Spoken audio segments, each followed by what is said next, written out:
अनोखी चूड़ी और सैंडल का जादू।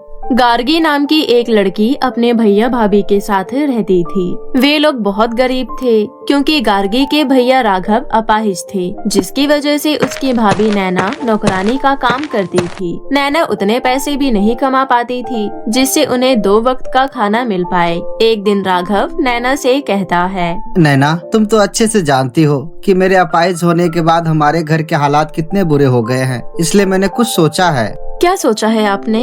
मैं सोच रहा था कि तुम कुछ दिनों के लिए गार्गी को चाचा जी के घर छोड़ाओ। घर में एक व्यक्ति का खर्चा कम होगा तो कुछ पैसे बच पाएंगे। आगे चलकर हमें उसकी शादी भी तो करनी है। लेकिन क्या गार्गी चाचा जी के घर जाने के लिए राजी होगी? तुम उसे अच्छे से समझाना। जहाँ तक मैं उसे जानता हूँ, अगर मैंने बोला तो मेरे से लड़ लेगी, लेकिन तुम्हें कभी मना नहीं करेगी। वैसे भी मैं अच्छे से जानता हूँ, गार्गी चाचा जी के घर में बहुत खुश रहेगी। खिड़की के बाहर से गार्गी अपने भैया भाभी की ये बातें सुन लेती है और उदास हो जाती है, लेकिन वो खुद को जैसे तैसे समझा लेती है और अपने कमरे में जाकर बोलती है, सही तो कह रहे थे भैया, अगर मेरा खर्चा नहीं होगा तो कुछ पैसे बचेंगे और भाभी को घर चलाने में आसानी होगी। मुझे चले जाना चाहिए। तभी थोड़ी देर बाद नैना गार्गी के कमरे में आती है और बोलती है, गार्गी, क्या तुम कुछ दिनों के लिए चाचा जी के घर रह सकती हो? इसी बहाने तुम थोड़ा घूम भी लोगी। हाँ भाभी, मैं चाचा जी के घर कुछ दिन रहने के लिए चली जाऊंगी। अगले दिन नैना गार्गी को उसके चाचा जी के घर छोड़ने जाती है। कुछ घंटों बाद दोनों चाचा जी के घर पहुंच जाती है। गार्गी की चाची सुनीता दोनों को देखकर बोलती है, अरे नैना बहू और गार्गी, तुम दोनों अचानक यहाँ? आने से पहले बता देती तो मैं कुछ बना कर रखती। चाची जी, मुझे आपसे एक मदद चाहिए। क्या हुआ नैना बहू, सब कुछ ठीक तो है ना? चाची जी, जब से राघव का एक पैर खराब हुआ है तब से वो कोई काम नहीं कर पाते हैं। मैं अकेली भला कितना कमा पाऊंगी, इसलिए हमारे घर के हालात अभी ठीक नहीं है। तो क्या आप कुछ दिनों के लिए गार्गी को अपने साथ रख सकती हो? पीछे खड़े होकर चाचा जी सब कुछ सुन रहे होते हैं और तभी चाचा जी सामने आकर बोलते हैं, कोई बात नहीं बहू, हम तुम्हारी परेशानी अच्छे से समझते हैं, इसलिए कुछ दिनों के लिए क्या, हम कुछ महीनों के लिए गार्गी को अपने साथ रख सकते हैं। आप दोनों का बहुत बहुत धन्यवाद। अब मैं चलती हूँ क्योंकि मुझे काम पर जाना है। इतना बोलकर नैना चली जाती है। सुनीता ये जानकर बहुत गुस्सा होती है कि गार्गी उनके घर में रहेगी। नैना के जाने के बाद सुनीता अपने पति से कहती है, कम से कम एक बार मेरे से पूछ लिया होता। मेरी बात हो रही थी ना, तो तुम्हें बीच में आने की क्या जरूरत थी? अगर तुम बीच में नहीं आते तो मैं गार्गी को अपने घर में रहने के लिए साफ मना करती। तभी सुनीता की बेटी निधि आती है और बोलती है, हाँ पापा, मम्मी बिल्कुल सही कह रही है। इसकी हालत तो देखो, कपड़े पहनने का भी कोई ढंग नहीं है। अगर मेरे दोस्तों ने इसे हमारे घर में देख लिया तो मेरे कितने इंसल्ट करेंगे। निधि, किसी के बारे में इस तरह की बातें नहीं बोलनी चाहिए। इसके पापा ने मुझे बुरे वक्त में मेरी मदद की थी, इसलिए आज मेरी जिम्मेदारी है कि मैं इनकी मदद करूँ। अरे चुप करो, उन लोगों ने अपना बोझ हमारे सर छोड़ दिया। देखो सुनीता, ये घर मेरे पैसों से चलता है, इसलिए मैं जिसे मर्जी चाहूँ घर में रख सकता हूँ। तुम चाहे जो भी बोलो, लेकिन गार्गी जब तक चाहे इस घर में रह सकती है। इतना बोलकर मुकेश अपने काम पर चला जाता है। मुकेश के जाने के बाद सुनीता गार्गी से कहती है, तुझे क्या लगता है इस घर में तो चैन से रहेगी? कल से मैं अपनी नौकरानी को आने से मना कर दूंगी। अब उसकी जगह तू घर का सारा काम करेगी। वैसे भी किचन में बर्तन रखे हुए हैं, जा अभी जाकर बर्तन धो। गार्गी किचन में जाकर बर्तन धोने लगती है। उस दिन से दोनों माँ बेटी मिलकर गार्गी के साथ बहुत बुरा बर्ताव करती हैं। इसी तरह दिन बीत रहे थे। तभी एक दिन सुनीता गार्गी से बोलती है, सुन, हम दोनों शॉपिंग करने के लिए जा रहे हैं। हमारे पीछे से घर का ध्यान रखियो। जब तक हम आए तब तक खाना बना लियो। ध्यान से सुन ले, गलती से भी मेरे कमरे में जाकर मेरे मेकअप के सामान को हाथ लगाने की कोशिश भी मत करियो। अगर मेरा एक भी मेकअप का सामान इधर से उधर हुआ तो तेरी हड्डियाँ तोड़ दूंगी। इतना बोलकर दोनों माँ बेटी शॉपिंग करने के लिए चली जाती है। गार्गी सफाई करने लगती है। तभी निधि के कमरे की सफाई करते हुए उसे एक सुंदर सी चूड़ी और सैंडल नजर आती है। ये चूड़ी और सैंडल तो कितनी सुंदर लग रही है, जरा इसे पहनकर देखती हूँ। उसके बाद गार्गी चूड़ी और सैंडल पहन लेती है। ये चूड़ी और सैंडल तो मुझ पर बहुत अच्छी लग रही है। काश मेरे पास भी इतनी सुंदर चूड़ी और सैंडल होती। तभी अचानक दोनों माँ बेटी आ जाते हैं और गार्गी को चूड़ी सैंडल पहने हुए देख लेते हैं। निधि अपनी सुनीता माँ से कहती है, देखो मम्मी, मुझे लग ही रहा था कि इसने मेरे सामान को हाथ लगाया होगा, इसलिए मैं आपको आधे रास्ते से लेकर आई हूँ। अगर हम अभी नहीं आते तो हमें ये सब पता ही नहीं चलता। मनहूस, इतनी महंगी चूड़ियाँ और सैंडल पहनने की औकात नहीं है तेरी। तेरी माँ ने पहना होगा क्या कभी, जो तो पहन के देख रही है। इतना बोलकर सुनीता गार्गी को जोरदार तमाचा लगा देती है। चल मेरे कमरे से बाहर निकल, हमारे पीछे से हमारे ब्रांडेड चीजों को हाथ लगाती है। इस तरह सुनीता गार्गी को अपने घर से बाहर निकाल देती है। गार्गी रोते हुए वहाँ से चली जाती है और जंगल में जाकर बैठ जाती है। तभी वहाँ पर एक बूढ़ी औरत आती है और गार्गी से कहती है, बेटी मुझे बहुत भूख लग रही है, क्या तुम मुझे इस पेड़ से सेब तोड़ कर दे सकती हो? हाँ माँ, आप यहीं खड़ी रहिए, मैं अभी सेब तोड़ कर देती हूँ। उसके बाद गार्गी पेड़ पर चढ़ती है और बूढ़ी अम्मा के लिए सेब तोड़ लेती है। सेब तोड़कर गार्गी बूढ़ी अम्मा को दे देती है। तभी बूढ़ी अम्मा परी के रूप में बदल जाती है और बोलती है, बेटी मैं एक परी हूँ। अभी इस जंगल में मेरी एक डायन से झड़प हुई थी और उसे मारकर मैं यहाँ से बुढ़िया का रूप लेकर जा रही थी। तभी तुम मुझे रास्ते में दिखी और तुम्हें रोता हुआ देख मैं तुम्हारे पास आई। मैंने सोचा कि तुम्हारे रोने की वजह जानने से पहले मैं तुम्हारी एक छोटी सी परीक्षा ले लूं और तुम अपनी परीक्षा में पास हो गई हो। अब तुम मुझे बताओ कि भला तुम क्यों रो रही थी? परी के पूछने पर गार्गी उन्हें सारी बातें बता देती है। गार्गी की बातें सुनने के बाद परी बोलती है, अब तुम चिंता मत करो, आज से तुम्हारे सारे दुख खत्म होने वाले हैं। इतना बोलकर परी एक जोड़ी सैंडल और एक जोड़ी चूड़ी प्रकट करती है और बोलती है, ये जादुई चूड़ी और सैंडल आज से तुम्हारी हुई। जादुई चूड़ी पहनने के बाद तुम जो चाहो इससे मांग सकती हो। वहीं दूसरी तरफ ये जादुई सैंडल हमेशा तुम्हारी रक्षा करेगी। ये जानकर गार्गी बहुत खुश होती है। थोड़ी देर बाद परी वहाँ से चली जाती है और परी के जाने के बाद गार्गी अपने मन में सोचती है, सबसे पहले तो मैं दोनों माँ बेटी को सबक सिखाऊंगी। इतना बोलकर गार्गी जादुई चूड़ी और सैंडल लेकर अपनी चाची के घर फिर से जाती है। तुझे तो मैंने भगा दिया था ना, फिर से क्यों आई है मुँह उठाकर? चाची जी, आपने इतने दिनों तक मुझे अपने घर में रहने दिया, इसलिए मैं आपको कुछ देना चाहती हूँ। अरे तेरी इतनी औकात कब से हो गई जो तू हमें कुछ देगी? उसके बाद गार्गी दोनों माँ बेटी को जादुई चूड़ी के बारे में बताती है। सुनीता गार्गी से जादुई चूड़ी छीनकर अपनी बेटी को दे देती है। तुझे क्या लगा कि तू हमें जादुई चूड़ी के बारे में बताएगी और हम तुझे आसानी से जाने देंगे? चल भाग हमारे घर से। अब से ये जादुई चूड़ी मेरे पास और मेरी बेटी के पास ही रहेगी। नहीं, मुझे मेरी जादुई चूड़ी दे दो। तभी सुनीता गार्गी के बाल पकड़ लेती है। अचानक जादुई सैंडल हवा में उड़ते हुए दोनों माँ बेटी की खूब पिटाई करती है। दोनों माँ बेटी जैसे तैसे अपनी जान बचाकर वहाँ से भाग जाती है। उसके बाद गार्गी जादुई सैंडल और जादुई चूड़ी लेकर अपने घर वापस आ जाती है। गार्गी अपने भैया भाभी को अपने साथ हुई सारी घटना बताती है और जादुई चूड़ी सैंडल के बारे में भी बताती है। हमें तुम्हें वहाँ भेजना ही नहीं चाहिए था, हमसे बहुत बड़ी भूल हो गई गार्गी। कोई बात नहीं भाभी, पहले जो हुआ उसे भूल जाते हैं। अब हमें जादुई चूड़ी की मदद से किसी चीज की कमी महसूस नहीं होगी। इस तरह उस दिन से हमेशा के लिए सब कुछ ठीक हो जाता है और गार्गी अपने भैया भाभी के साथ हंसी खुशी जीवन व्यतीत करने लगती है। मेरे प्यारे दोस्तों, आज जो मैं आपको कहानी सुनाने जा रही हूँ वो कहानी है अनोखी दो लिपस्टिक का जादू। तो चलिए दोस्तों कहानी देखते हैं। रानीगंज नाम के गांव में आयशा और रायशा नाम की दो जुड़वा बहनें अपनी माँ के साथ रहती थी। वैसे तो दोनों जुड़वा बहनें थी, लेकिन आयशा दिखने में काली थी और आयशा बहुत खूबसूरत थी। सभी लोग रायशा की खूबसूरती की तारीफ करते नहीं थकते थे। वहीं दूसरी तरफ सभी को आयशा के काले रंग का मजाक बनाने में भी बहुत मजा आता था। एक दिन दोनों बहनें अपनी मामी की लड़की राधिका के जन्मदिन की पार्टी में जाते हैं। वहां जाने के बाद राधिका के दोस्त आयशा का बहुत मजाक बनाते हैं। अरे राधिका, ये दोनों तेरी बुआ की जुड़वा बेटियां हैं ना? कहने को जुड़वा है, लेकिन फर्क तो इन दोनों में जमीन आसमान का है। शिवांगी की बात सुनकर वहाँ मौजूद सभी लड़कियाँ हंसने लगती हैं। तभी राधिका रायशा से कहती है, रायशा देख रही है ना, मेरे दोस्त इतना मजाक बना रही हैं, तुझे अपने साथ इसे लाने की क्या जरूरत थी? राधिका, मैं भी नहीं चाहती थी कि ये मेरे साथ आए, लेकिन मम्मी ने बोला तो मुझे इसे अपने साथ लेकर आना पड़ा। अगर मैं मम्मी को मना कर देती तो वो मुझे बहुत मारती, इसलिए उनकी माँ से बचने के लिए मुझे इसे अपने साथ लेकर आना पड़ा। अच्छा तो ऐसी बात है, फिर इसके साथ तू भी मेरी पार्टी से चली जा। यार देख, मैं नहीं चाहती कि मेरी अमीर दोस्त यहाँ मेरा मजाक बनाए।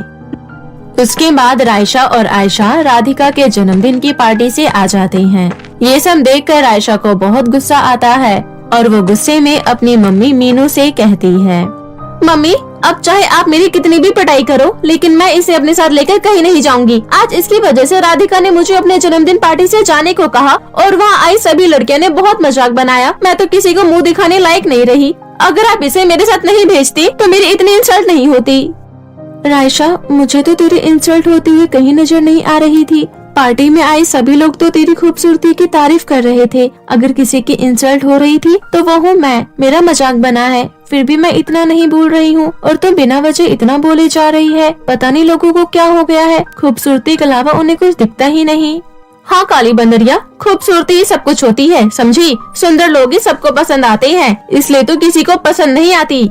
चुप हो जा आयशा, अभी तूने दुनिया देखी कहाँ है। सुंदरता सब कुछ नहीं होती। वैसे भी आयशा बहुत नेक और अच्छी लड़की है।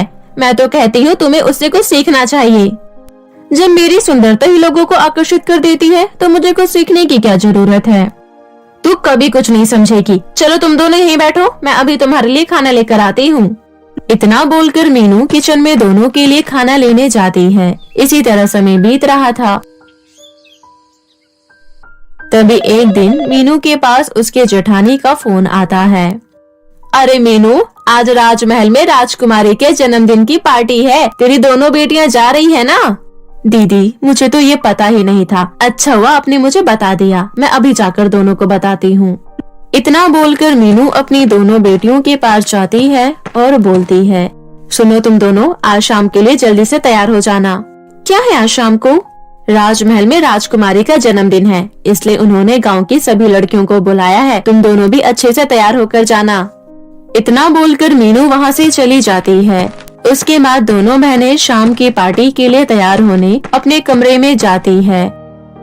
तभी थोड़ी देर बाद हंसते हुए रायशा आयशा के कमरे में आती है और बोलती है, अरे कल्लो माई, तो क्यों तैयार हो रही है? तेरे इस काली घटा पर तो कोई मेकअप दिखेगा ही नहीं। रायशा, यहाँ खड़ी होकर मेरा मजाक बनाने से बेहतर होगा कि तू अपने कमरे में जाकर तैयार हो। इतना बोलकर आयशा लिपस्टिक लगाने लगती है। तभी रायशा फिर से बोलती है, तुझे क्या लगता है ये लिपस्टिक लगाकर तो हुस्न परी लगेगी? ये मत भूल कि तू काली बंदरिया है और तू कुछ भी कर ले काली की काली ही लगेगी। मैंने तुझे बोला ना अपने कमरे में जाकर तैयार हो। अरे ओ कल्लो माई, मुझे ज्यादा मेकअप की जरूरत नहीं है, समझी। मैंने बस एक सुंदर सी ड्रेस पहनी है और हल्की सी लिपस्टिक लगाई है, उसी में मैं कह ढा रही हूँ। वैसे अगर तू बोले तो मैं तुझे एक एडवाइस देती हूँ। हाँ बोल। देख, ये तो तू अच्छे से जानती है कि तुझे देखना कोई भी पसंद नहीं करता और तेरा मजाक बनाते हैं वो अलग। मैं तो कहती हूँ राजमहल मत जा। अगर तू गई तो लोग पार्टी में छोड़कर तेरा मजाक बनाएंगे। वैसे भी तूने तो देखा ही था ना कि राधिका के बर्थडे पार्टी में लोगों ने तेरा कितना मजाक बनाया था, इसलिए मैं तेरे भले के लिए कह रही हूँ। वैसे भी ये पार्टी और सोशल गैदरिंग ये सब सुंदर लोगों के लिए होती है। हाँ, आज मुझे तेरी बात सही लग रही है। मेरी वजह से तू भी पार्टी में नहीं रह पाती है, इसलिए आज मैं जाऊंगी ही नहीं। ये सुनकर आयशा बहुत खुश होती है और पार्टी में जाने लगती है। तभी मीनू रायशा से कहती है, रायशा, अकेले कहाँ जा रही है तू? आयशा नहीं जा रही है क्या? नहीं माँ, मैंने उसको बोला कि चल पार्टी में, जाने का समय हो गया है तो उसने मुझे बोला कि वो नहीं जाएगी। लेकिन क्यों? ये मुझे नहीं पता, आप उसी से जाकर पूछ लो। अच्छा चल, तू भी चल मेरे साथ, तेरे सामने ही पूछ लेती हूँ। अगर हाँ कर देगी तो तेरे साथ साथ भेज दूंगी। उसके बाद दोनों आयशा के कमरे में जाते हैं। मीनू आयशा से कहती है, क्या हुआ आयशा, तू पार्टी में नहीं जाएगी क्या? नहीं मम्मी, मेरी तबीयत कुछ ठीक नहीं लग रही, इसलिए मुझे पार्टी में नहीं जाना। इस तरह आयशा पार्टी में ना जाने का बहाना दे देती है। उसके बाद रायशा अकेले पार्टी में चली जाती है और मीनू अपने कामों में लग जाती है। दोनों के वहाँ से जाने के बाद आयशा अपने कमरे में रोने लगती है। आज अपने रंग रूप की वजह से मैं इतनी बड़ी पार्टी में नहीं जा पाई। सब लोग कितना एंजॉय कर रहे होंगे और मैं घर में बैठकर रो रही हूँ। सच में मैं तो कहीं जाने लायक ही नहीं हूँ। इस तरह आयशा फूट फूट कर रो रही थी। तभी उसे बाहर से किसी की आवाज आती है और वो खिड़की से बाहर की तरफ देखती है। आयशा देखती है कि एक बूढ़ी अम्मा रो रही है। आयशा बूढ़ी अम्मा के पास जाती है और बोलती है, क्या हुआ अम्मा, आखिर आपको क्या परेशानी है? बेटी, मेरे बेटे बहू ने मुझे घर से भगा दिया है और मुझे बहुत भूख लग रही है। कोई बात नहीं अम्मा, आप मेरे साथ मेरे कमरे में चलो। भगवान की दया से हमारे पास किसी चीज की कमी नहीं है, इसलिए आप हमारे साथ ही रहना।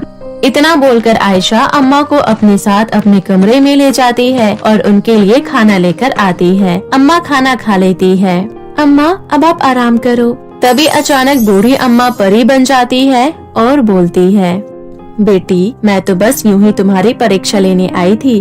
तुम तो वाकई में बहुत अच्छी हो। अब के समय में कोई किसी को अपने घर में रखना नहीं चाहता है और तुम मुझे अपने घर में रखने के लिए राजी हो गई। वैसे मैंने खिड़की से देखा था कि तुम रो रही थी। हाँ परी, अब मैं अपनी जिंदगी से तंग आ गई हूँ। घर से बाहर निकलना मेरा मुश्किल हो गया है। लेकिन ऐसा क्या हुआ? मेरे काले रंग की वजह से लोग मेरा बहुत मजाक बनाते हैं, इसलिए मेरी बहन मुझे अपने साथ कहीं लेकर नहीं जाना चाहती है।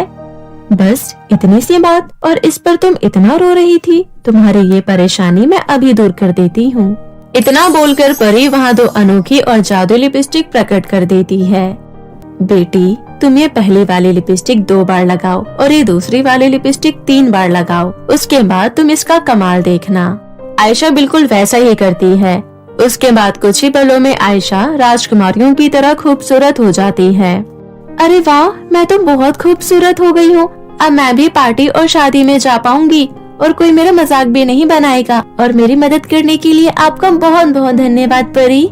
बेटी तुम अपने साथ ये दोनों लिपस्टिक ले जाओ। अगर तुमने कभी अपनी तरह ही काले रंग से परेशान किसी को देखा तो जादू लिपस्टिक से उसकी मदद करना। अगर तुमने इससे 3 लड़कियों की मदद की तो उसके बाद ये अपने आप गायब होकर मेरे पास आ जाएगा। आयशा परी की बात अच्छे से समझ जाती है।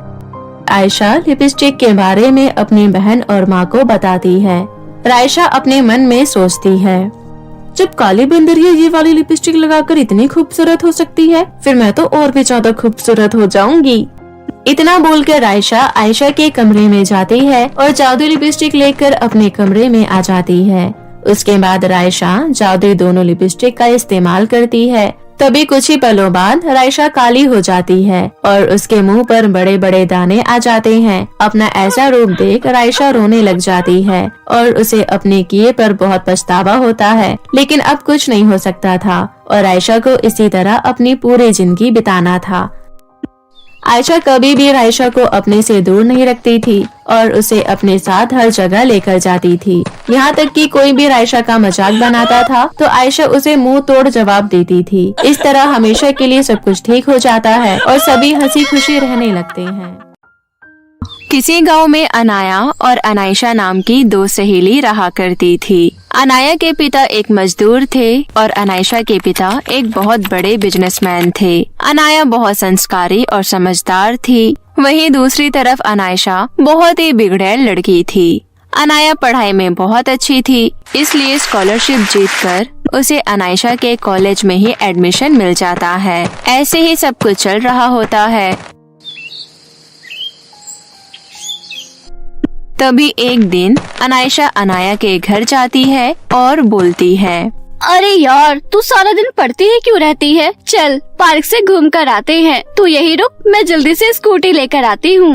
अरे नहीं नहीं, 1 हफ्ते बाद हमारे एग्जाम शुरू है, इसलिए मुझे एग्जाम की तैयारी करनी है। अरे तेरा दिमाग खराब है क्या? अपने दिमाग का पेज ठीक कर पहले। हमेशा पढ़ना सही नहीं होता है, लाइफ में थोड़ा सा एंजॉयमेंट भी करना चाहिए। चल अब जल्दी चल। और यहाँ मैं तेरी ना सुनने के लिए नहीं आई हूँ। अगर आज तू मेरे साथ घूमने नहीं गई तो मैं तेरे से कभी बात नहीं करूँगी और हमेशा के लिए दोस्ती तोड़ दूंगी। अनायशा के ऐसा कहने पर अनाया उसके साथ स्कूटी पर बैठकर घूमने चली जाती है। थोड़ी देर बाद घूमकर अनायशा अनाया को अपने घर लेकर जाती है। देखो मॉम, अनाया आई है। नमस्ते आंटी जी। नमस्ते बेटा, तुम बहुत अच्छी हो, तुम्हें देखकर खुशी हुई। अनाया, तुम अपनी तरह समझदार मेरी बेटी अनायशा को भी बना दो।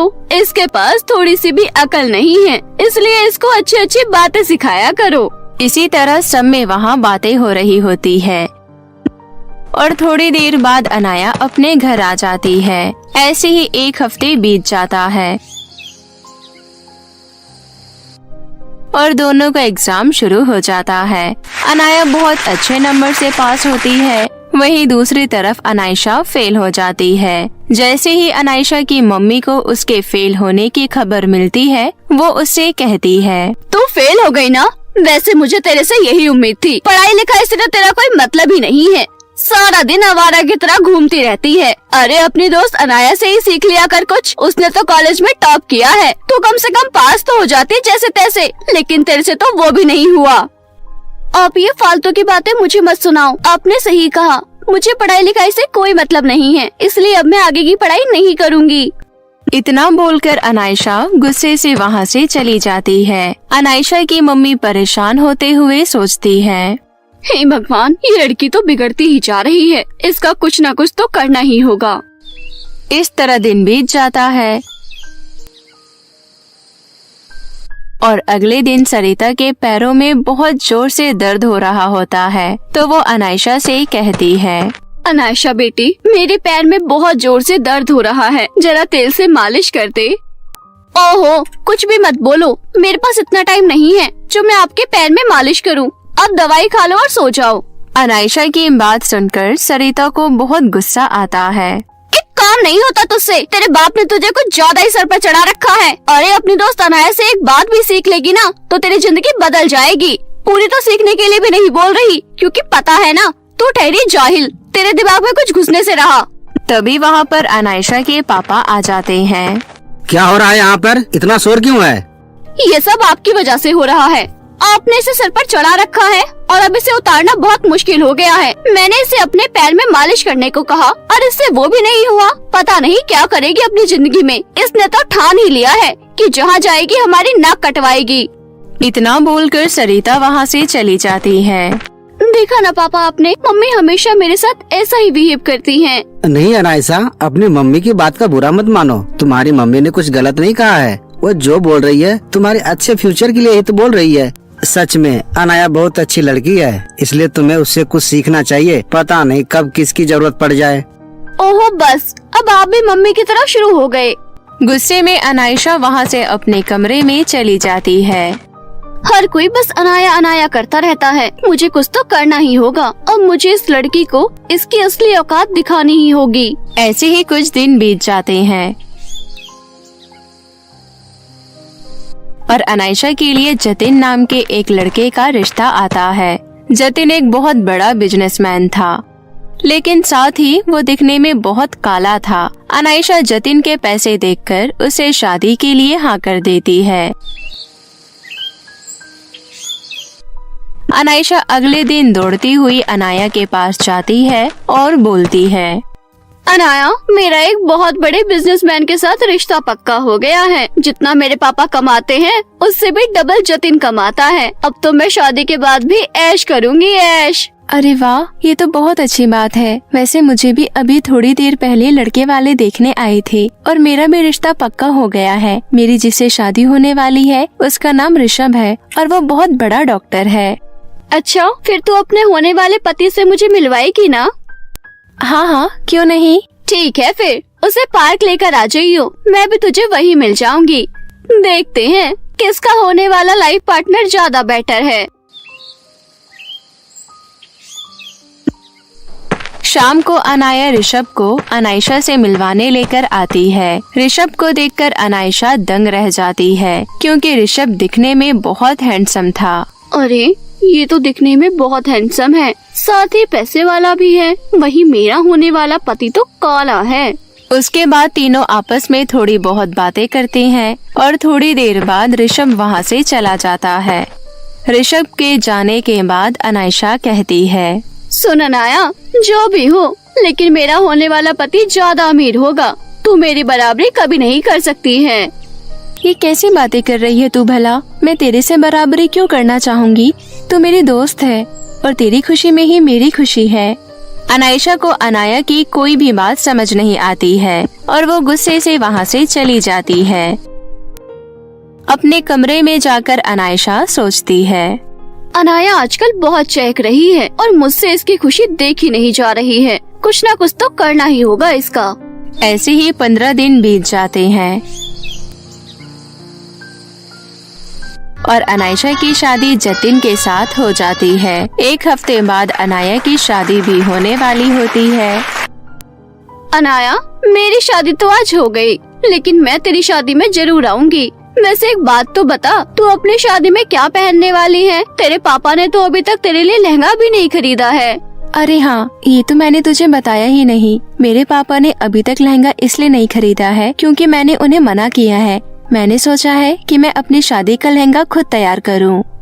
इस तरह दोनों आपस में बातें करती है और थोड़ी देर बाद अनाया अपने घर आ जाती है। ऐसे ही 4 दिन निकल जाते हैं और अनाया की शादी के दिन नजदीक आने लगते हैं। अनाया सिलाई में बहुत अच्छी थी, इसलिए वो अपनी शादी का लहंगा खुद तैयार करती है। उसका शादी का लहंगा दिखने में डिजाइनर लहंगे की तरह लग रहा था। अनाया का लहंगा देखकर उसकी माँ कहती है, अरे वाह बेटी, तूने तो बहुत अच्छा लहंगा तैयार किया है। अगर तू अपना लहंगा खुद नहीं तैयार करती तो आज हमें लहंगे में बहुत सारे पैसे लग जाते।